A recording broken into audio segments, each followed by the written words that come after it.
ክርስቲያን ሆናችሁ በተደጋጋሚ ከሌሊቱ 9 ሰዓት እስከ 11 ሰዓት ከነቃችሁ ነገሩ እንዳጋጣሚ ማየት ማቆም አለባችሁ። እግዚአብሔር ከእናንተ ጋር ሊጎበኛችሁ ሐሳቡን ሊገልጥላችሁ ፈልጓል ማለት ነው። ከእግዚአብሔር ጋር እንድትሆኑ ያቺ ሰዓት እጅግ ምቹ ጊዜ ነች። ሐሳባችሁን የሚከፋፍሉ ትኩረታችሁን የሚሰርቁ ሁኔታዎች በሌሉበት በዚያ ሌሊት ዓይኖቻችሁና ትኩረታችሁ እግዚአብሔር ላይ ታደርጉ ዘንድ እግዚአብሔር የመረጣት ሰዓት ናት። ድንገት በጥልቅ እንቅልፍ ውስጥ ሆናችሁ ከ9 ሰዓት እስከ 11 ሰዓት ባሉት ጊዜያት የሆነ ሰው እንደ ቀሰቀሳችሁ እስኪሰማችሁ ድረስ ከእንቅልፋችሁ ትነቃላችሁ። ተመልሳችሁ መተኛት ብትፈልጉ እንኳን እንቅልፍ እምቢ ይላችኋል። እመኑኝ፣ ይህ ድርጊት በተደጋጋሚ ከሆነ ከእግዚአብሔር የሆነ መለኮታዊ ጉብኝት ነው። እናንተ በስሙ የተጠራችሁ የእግዚአብሔር ልጆች ናችሁ። አባት ልጁን እንደሚያወራው እግዚአብሔር ለእናንተ ሊነግራችሁ የሚፈልገው ነገር አለ። ባለማቋረጥ ከ9 ሰዓት እስከ 11 ሰዓት የምትነሱ ከሆነ በአጋጣሚ የሆነ ነገር አይደለም። በመንፈሳዊ ዓለም አጋጣሚ የሚባል ነገር የለም። እግዚአብሔር በሕይወታችሁ በዚያች ሌሊት ሊያከናውነው የፈለገው ነገር አለ። በእነዚያ ሰዓታት ስትቀሰቀሱ እንቅልፍ ማጣታችሁ ሊያናድዳችሁና ሊያበሳጫችሁ አይገባም። እግዚአብሔር የተሻለ ነገር በሕይወታችሁ ለማድረግ ነው የቀሰቀሳችሁ። ስለዚህ ከእግዚአብሔር ጋር መስማማት አለባችሁ። የእግዚአብሔር ዕቅድ ሁልጊዜ ለእናንተ መልካም ነውና ከመበሳጨት ይልቅ በእግዚአብሔር ስለተመረጣችሁ ደስ እያላችሁ እግዚአብሔር ምን ሊያናግራችሁ እንደሆነ ለመስማት ራሳችሁን ማዘጋጀት ይኖርባችኋል።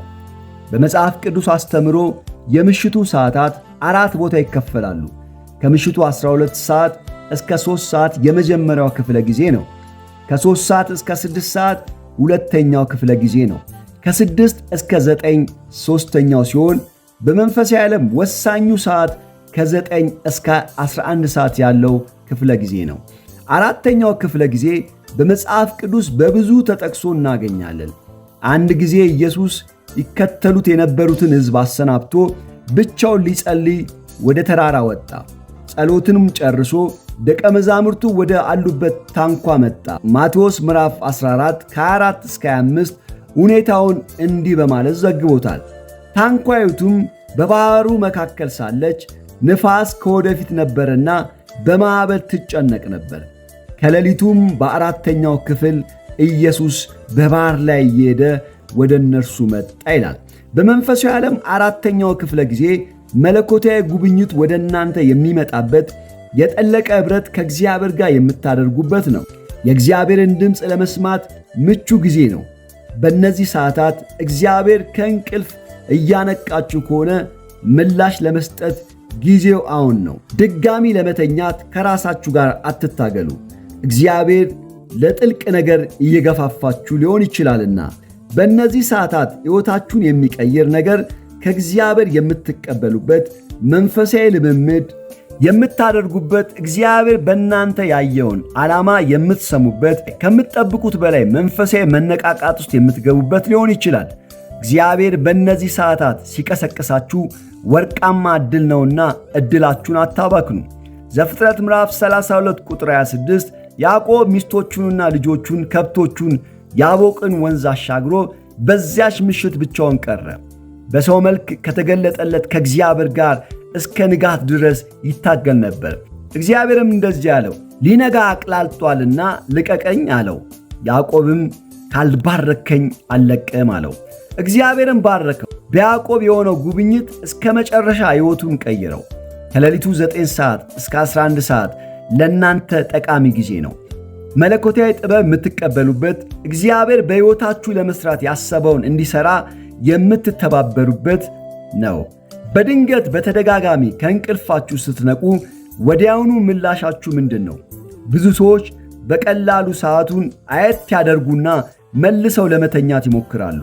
ነገር ግን እግዚአብሔር እንድንነሳና ከእርሱ ጋር እንድንተባበር እየጋበዘን ሊሆን ስለሚችል በጭራሽ ተመልሳችሁ መተኛት የለባችሁም። እግዚአብሔር ሲቀሰቅሳችሁ ለአንድ ዓላማ እናንተን ፈልጓልና ደስ ይበላችሁ። እነዚህ እግዚአብሔር እንድታደርጉ የሚፈልጋቸው 2 ነገሮች ናቸው። አንደኛው ትኩረታችሁን ሰብስባችሁ መጸለይ ጀምሩ። እግዚአብሔር ያለ ምክንያት በተደጋጋሚ ወደ እናንተ አይመጣም። አንድ ሊነግራችሁ የሚፈልገው ወይም በሕይወታችሁ ሊሠራው ያቀደው ነገር አለ። በአንደኛ ሳሙኤል ምዕራፍ 3 ከቁጥር 3 እስከ 10 ወጣቱ ሳሙኤል ስሙ በተደጋጋሚ ሲጠራ ሰማ። ነገር ግን የሚጠራው እግዚአብሔር መሆኑን አላወቀም። እግዚአብሔር 3 ጊዜ ቢጠራውም ሳሙኤል ኤሊ የጠራው እየመሰለው ወደ ኤሊ አቤት እያለ ይሮጥ ነበር። ኤሊ ሳሙኤልን እየጠራው ያለው እግዚአብሔር መሆኑን በማስተዋሉ አቤቱ ባሪያ ይሰማልና ተናገር እንዲል መከረው። ሳሙኤልም እንደተባለው አደረገ። እግዚአብሔርም የሳሙኤልን ትኩረት ማግኘቱን ሲያረጋግጥ በእስራኤል ላይ ቀጥሎ የሚሆነው ጆሮን ጭው የሚያደርገውን ዕቅዱን ለብላቴናው ሳሙኤል ነገረው።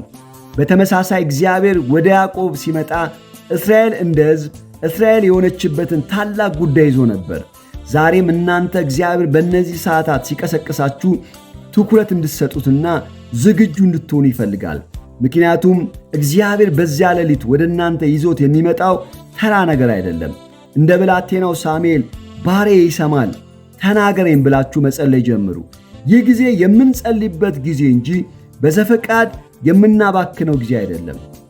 ስለነቃችሁ እግዚአብሔርን በማመስገን ጀምሩና መመሪያውን ጠይቁ። በዚያ ቅስፈት ለእናንተ የሚናገራችሁ ነገር እንዳለ በማመን ጸልዩ። ፊልጵስዩስ ምዕራፍ 4 ቁጥር 6 ልመናችሁን ከምስጋና ጋር ለእግዚአብሔር እንድናቀርብ ያሳስበናል። በጸሎታችሁ ጊዜ ምንም ነገር ሐሳባችሁንና ትኩረታችሁን እንዲሰርቅ አትፍቀዱ። ትኩረታችሁ ሙሉ በሙሉ እግዚአብሔር ላይ አድርጉ። ድምፁን ለመስማት ልባችሁን ክፈቱ። ምናልባት እግዚአብሔር ወዲያው ሊናገራችሁ ይችላል። ካልሆነም ሳይናገራችሁ ሊቆይ ይችላል። ማድረግ ያለባችሁ በትዕግሥት ጸሎታችሁን መቀጠል ነው። አስታውሱ፣ እግዚአብሔር ለሳሙኤል እንደተናገረው በድምፅ ላይናገራችሁ ይችላል። ነገር ግን እግዚአብሔር እናንተን እንዴት እንደሚያናግራችሁ ስለሚያውቅ አትጨነቁ። ብቻ እየጸለያችሁ ለተወሰነ ጊዜ ጸጥ በማለት አዳምጡ። በየመሃሉ የምታስታውሱትን የእግዚአብሔር ቃል አሰላስሉ። ወደ ልባችሁ የመጣውን ቃል እያሰላሰላችሁ እግዚአብሔር የሚናገራችሁን ለማዳመጥ ሞክሩ። ወደ ልባችሁ የሚመጣውን ማንኛውም ነገር ጻፉ። ስለ ሥራችሁ፣ ስለ ቤተሰቦቻችሁ ወይም መጪውን ጊዜ በተመለከተ ጉዳዮች አዳዲስ ሐሳቦች ከመጣላችሁ ቸል ሳትሉ ጻፉት። እግዚአብሔር በዚህ መንገድ እየተናገራችሁ ሊሆን ይችላል። ሁለተኛው ጠላታችሁ የሆነውን ሰይጣን እየተቃወማችሁ ጸልዩ። የሕይወታችሁ ጠላት የሆነው ሰይጣን እግዚአብሔር በሕይወታችሁ ሊያደርግ ያሰበውን ነገር ሁሉ ለማጣመምና ለማጨናገፍ ቀንና ሌሊት ይሠራል።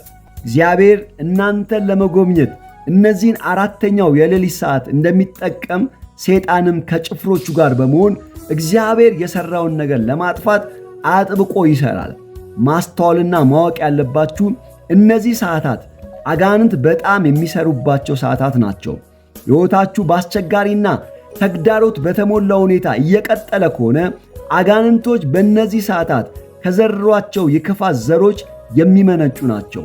ጌታ ኢየሱስ ስለዚህ ጉዳይ በማቴዎስ 13:25 ላይ ተናግሯል። ሰዎች ተኝተው ሳለ ጠላት መጥቶ በስንዴው መካከል እንክርዳድን ዘርቶ ሄደ ይላል። እግዚአብሔር ያለማቋረጥ የሚቀሰቅሳችሁ ንቁ ሆናችሁ የጠላትን ሥራ እንድትቃወሙና እንድታፈርሱ ስለሚፈልግ ነው። አስታውሱ፣ የእናንተ ስኬት የማይፈልግ ቋሚ የሆነ ጠላት አላችሁ። እርሱም ሰይጣን ነው። እርሱ በሚዋጋችሁ ልክ እናንተም በጸሎት እርሱን በመቃወም ካልተዋጋችሁ ተሸናፊ የሆነ ሕይወት ትመራላችሁ። ሁለተኛ ቆሮንቶስ 14 የጦር ዕቃችን ሥጋዊ አይደለም፣ ምሽግን ለመስበር ግን በእግዚአብሔር ፊት ብርቱ ነው ይላል። ጥሩ መሳሪያ ቢኖራችሁ ነገር ግን ባትጠቀሙበት ምን ይጠቅማችኋል? እግዚአብሔር የሰጣችሁ መሳሪያ አንዱ ደግሞ የሌሊት ጸሎት ነው።